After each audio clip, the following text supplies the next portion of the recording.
I want to welcome back. Just, we're looking at the accounts for 2015, so I'm going to direct my questions in relation to those accounts. And again, just on your opening statement, what was the response to the recruitment competition? How many applicants applied by the closing date on the 1st of June? For the full-time competition, there were 5,300 applicants, and for the reserve competition, there were 2,394. 2,394. Agus céféad den hero sin a bhí gweil gacu. Ní sé sin solar go fóil heachta an rábhílas a cardé an chéad commórtas a bhí an bhí sé go aimime an gomach defán géad go na hírathirí amach gailge ar deileachab go bhfuil churas na gailteachtaí. Nus déirlinn gus na chéad coppla grúpa an defán géad sin bhaint amach ach ní rá dóhann daoine a chur isteachar go bhfuil mu defán géad go grúpa ile agus tá sé sin tití bagán ó hen ach tá fós hain tá an stream sin mar chud den chomórtas agus tá sé mar raimmein eisina a chuneal mar go sé fiorhabhachtach úne gomach tabar daoine agan imach ar fáil le hí an freagracha de orann maide leis an 8 tá sin le seirbhís gon scáthúirt go bhaint na Gaeltachta agus pobl na Gaeilge go dibhinn ar fud na tíre agus sin ará go méid na daoine sin ar fáil agan héis go méid an a gcuid eilúint fáteachab agus tríocht tábhachtach go mbeadh an eilúint sin fáteachab thar tréimh sé beidir 3 bliain ar dús agus an sin go méid is go listeach ag an ranóg im nachlíach mar liste go riine a bhééis ar fáil le chur go dtí na Gaeltachtaí sa chéad áit agus an sin le chur mór implantír agus tá pobl mór gailginn seo nar chair freisin.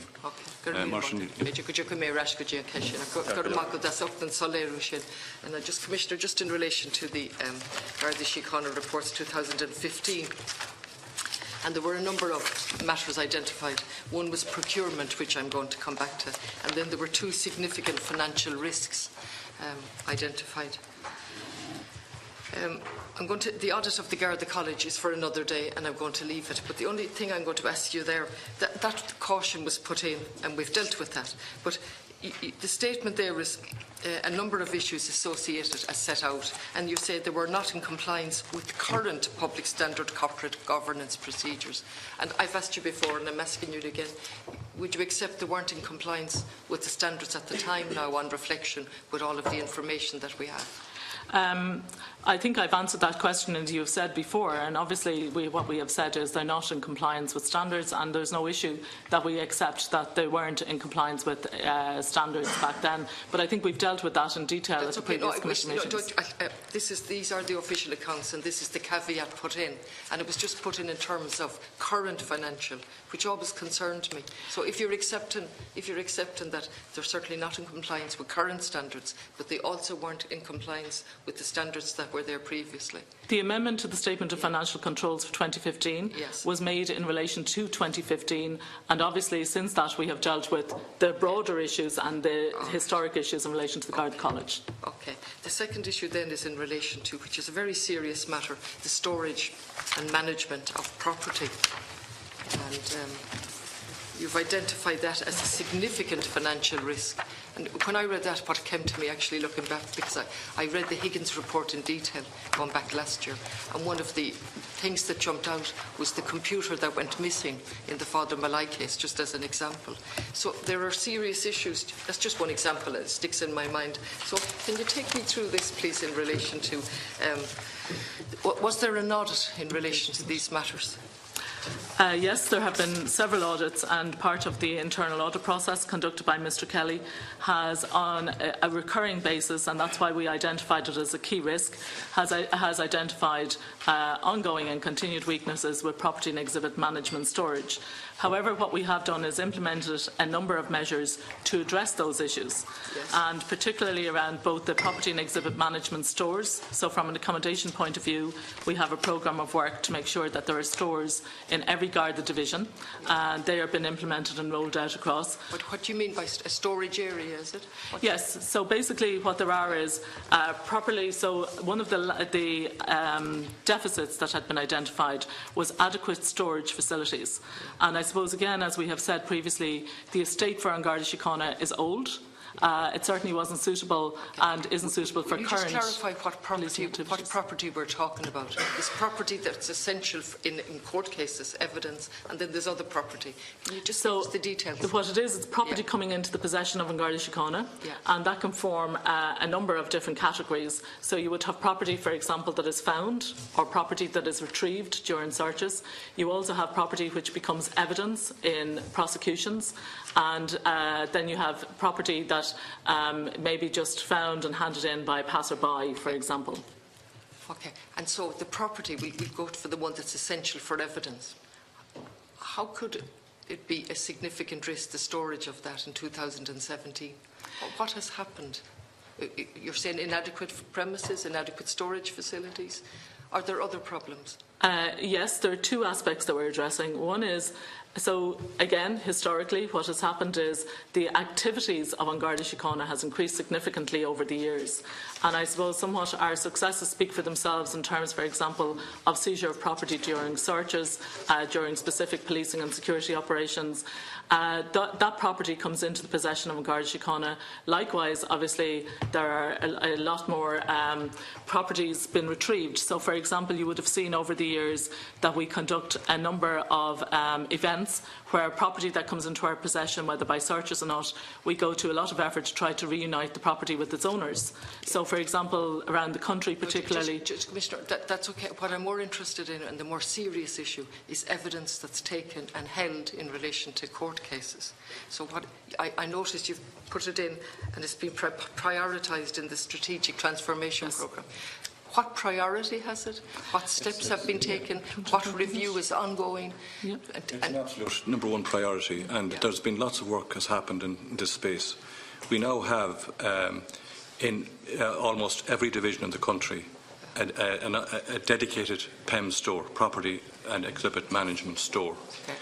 Some of these are at a higher, because of the fact that they were built in recent years, we've been able to put a much higher specification in relation to the actual storage temperature, for example, and all that. So that's available now in all of, I think, but 3 divisions. But all divisions have dedicated storage facilities. They also would have a dedicated store manager assigned to those, which means there's one way in and one way out for property. There's also a very complex or a dedicated IT solution put in to support the tracking of that property once it comes into the possession of the Garda Síochána. And the next phase of that will mean at the end of next month that there's going to be even a more, I suppose, state-of-the-art custom-built IT solution put in around that for all divisions as well.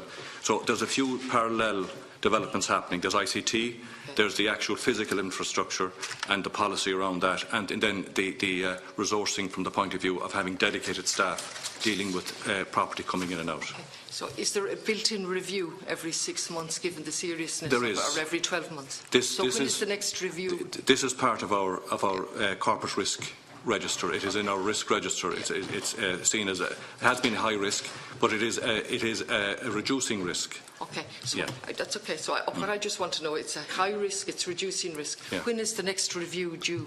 It's ongoing. It's part of the STO. Therefore, the review is happening on a weekly and monthly basis. This is, and I give updates to the internal audit committee on this matter. At all of our meetings as well in relation to PEMS, because that was on there. So when you're back next year with the accounts, would you expect to see this gone as a significant risk? I would, yes. And if it wasn't? Because our physical infrastructure at the moment, and there's been lots of investment made there, there's a few, I suppose, large-scale developments coming on stream in the next few months, and they will all have this as part of that infrastructure, which means it brings it up to a very high level. To have it all at that very high level may take a little longer, but it definitely will mean that all property is being managed in an organised way. If you're back here next year and it's still a significant risk, there'll be something seriously wrong in relation to I would expect that it would no longer be a significant risk. In relation to procurement, and this comes up regularly with all bodies before us, the amount of contracts. And I think where's my, I counted down to, there were 73 contracts. I've just lost my, sorry. The high level of non-compliance with procurement regulations, which you've noted yourself. And Garda Síochána complied with the guidelines with the exception of 73 contracts to the value of over 11 million. Again, can you please... And we ask this of every single organisation, and I've no idea why procurement regulations are not being complied with by every organisation, but particularly by the Gardaí, but by every organisation.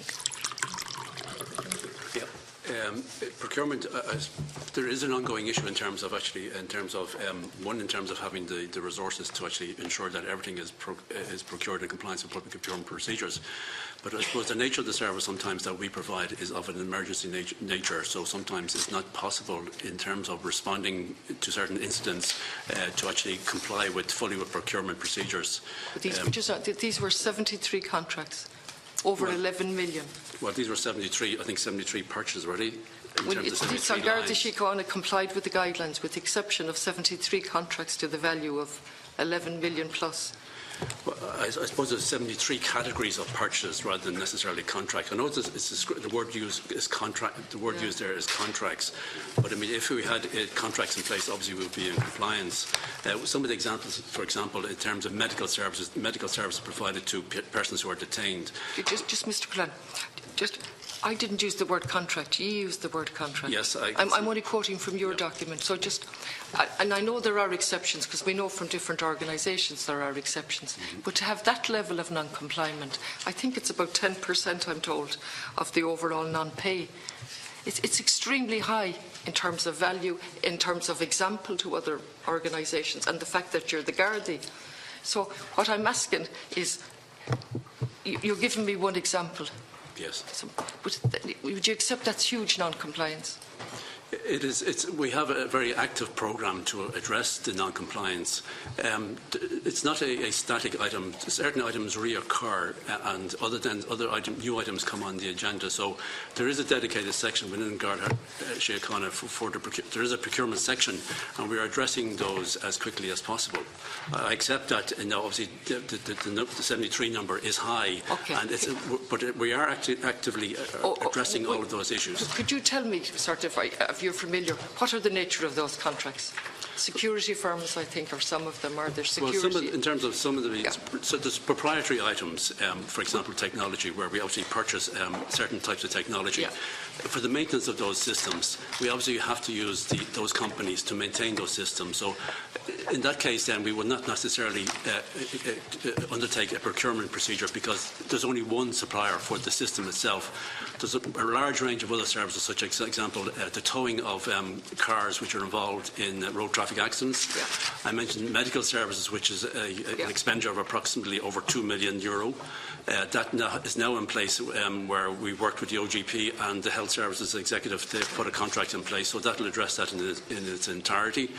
So there's an active programme to address these issues, but it's in terms of resources, but then also it's just the nature of the items that are in there. Some are proprietary and they will all continue to be proprietary. So while we will address as many of the gaps that we can as possible, but there will continue to be proprietary items which will continue to feature in 4002. Not just you, Mr. Cullen, but when different witnesses come before us, we get that general stuff. We get information from yourselves and from the Controller and Auditor General telling us about non-procurement.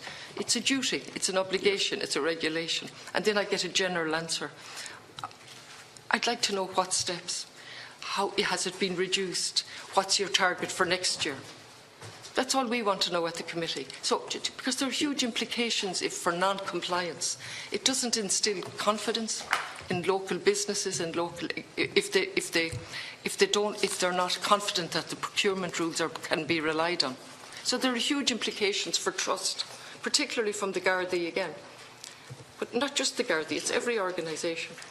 So I would expect next year, if we're all here, or whoever is here, that this would have reduced significantly, that you'd be saying this is totally unacceptable. We can't have this level of non-compliance, and this is what we're doing about it. And we're going to reduce it down to the bare necessities in an emergency. That's the answer I would expect. Well, Deputy, I mean, that is our objective. And I just mentioned there, say, for example, the medical services contract, that's 2 million.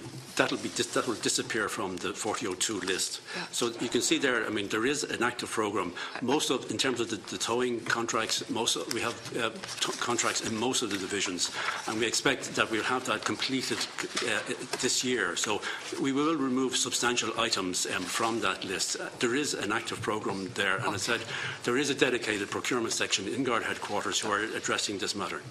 It hasn't worked to date if there's a 10% of non-pay that doesn't come under the procurement. But as I mentioned, some of the items are proprietary, so we will continue to have that. Okay. And I'd like to address, I mean, I'm trying to help you here, but I mean, there is, we're working in terms of to ensure as much compliance with public procurement procedures as possible. We're working with our colleagues in the Office of Government Procurement as well to address it. In relation to the Schengen information system, would somebody clarify that for me and the amount of money that is being spent on that? Now, I understand we're not part of the Schengen Convention. Ireland and England has opted out. Okay, this is in your...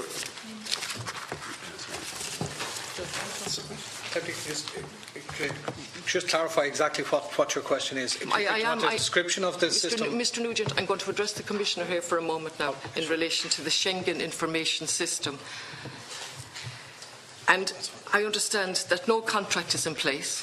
It's a contract that you're looking at in relation to sharing of information under this Schengen information system. And I'm asking you in relation to that, where is that at? Where does Ireland, we're not in the convention, but we're sharing the information. Where are we at in that? What's it costing us? And what's the status of it? It's on page 12 of your accounts. Okay, the Schengen information was developed as part of the Schengen Convention and so on. The project has an estimated value of 23.9 million. Okay, where are we at with that? What money have the Guards paid out for that? Okay. Deputy, just to clarify, we are part of the Schengen information system and obviously, yeah. Yes, we are. And no, that's what I said, but we're not part of the Schengen Convention area. We opted out of that, so I just wanted that clarified. Okay, but we are part of the Schengen information system, and it's a very important platform, and maybe just to explain the background to it, it's a very important part of the interoperability platform for working with law enforcement agencies right across Europe, and particularly in protecting borders. So it is a particularly important tool. My question is, how much money has been spent on it? Is there a contract in place? Okay, that's what I want to know. Yes, there is a contract in place. Who is the contract with? Has a signed contract? Is there? 2 minutes. Okay. It's with Accenture. Beg your pardon? Accenture. I'm having Yes, thank you, Chair. Okay. When was the contract signed? The contract was signed late 2016. Yeah. In late 2016, Deputy. For how much?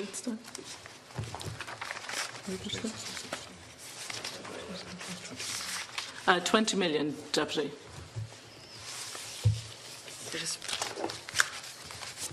So a contract has been signed. When was that? In December 2016. Okay. For how much did you say? 21.7 million. And what's the period of the contract? I don't have that data.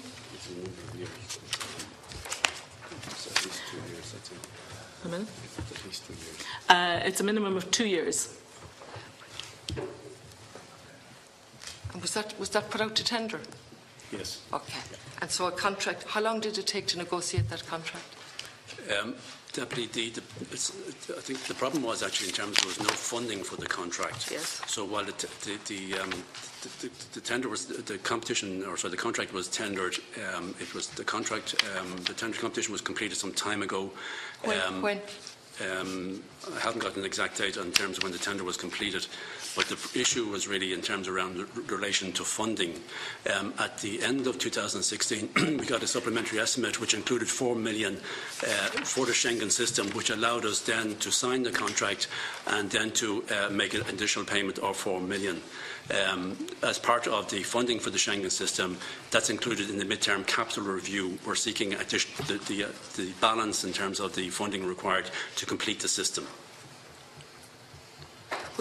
I understand over £2.5 million was brought forward on the 1st of January that wasn't used. Did you assign money for this? Yeah, please. Just make a point in relation to the note. The amount of 2.7 million is money that was already spent. Yes. But it was spent prior to 2007, is my understanding. The project effectively has been in cold storage Since for a number of years. Yeah. Okay, I'm finished on that. Just what was that spent on, that 2-point-something million? The 2.7 million was spent on the Schengen system. I'll have to come back to it. Yeah, thank you. Nick.